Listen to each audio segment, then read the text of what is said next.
On March 11, 2025, a young woman named Airi Sato pressed start on her live stream, just as she had done hundreds of times before. To her audience, she was known as Mogami Ai, a 22-year-old live streamer from Tokyo, known for her quiet walks, casual chats, and authentic personality. But what none of her viewers knew was that this would be her final stream. What unfolded next shocked Japan and the world, because Airi Sato was murdered live, on camera, and the man who killed her claimed it was over a debt.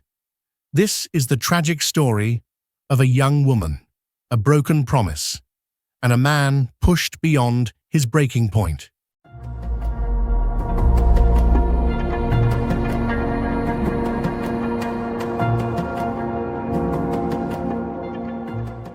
Airi Sato wasn't a celebrity in the traditional sense. She wasn't on TV. She didn't act in movies. But to her followers on the streaming platform Who Watch, she was a familiar face.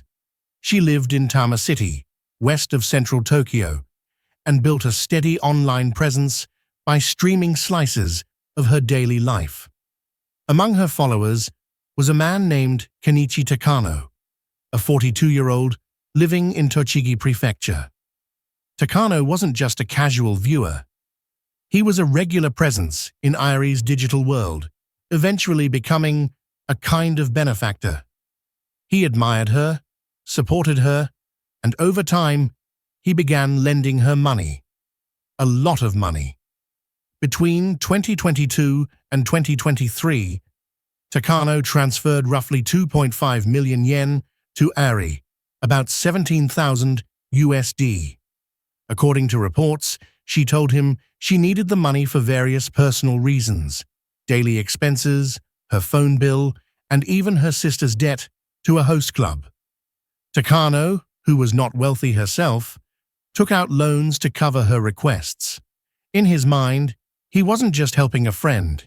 He believed he was investing in someone he cared about, someone who would eventually repay him. But as time went on, things changed. Airi began distancing herself.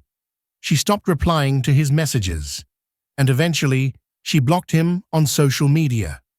Feeling betrayed, Takano filed a lawsuit against her in August 2023. By December, a court ruled in his favor. Airi was ordered to pay back the money, but she didn't. Not a single yen. From that point on, Takano's frustration turned to obsession. He began tracking her online activity, watching her streams, trying to guess her location. Then, on the morning of March 11th, 2025, he found her. Airi was streaming live from Tokyo's Takadanobaba district, filming a walking tour of the Yamanote Line loop. Around 10 a.m., Takano approached her. There was no shouting, no warning, just a sudden, brutal attack. He stabbed her over 30 times, targeting her neck and chest. The live stream cut off in chaos. Witnesses called emergency services. Takano stayed at the scene and was immediately arrested. When questioned, he told police, "I wanted the world to know what she did to me."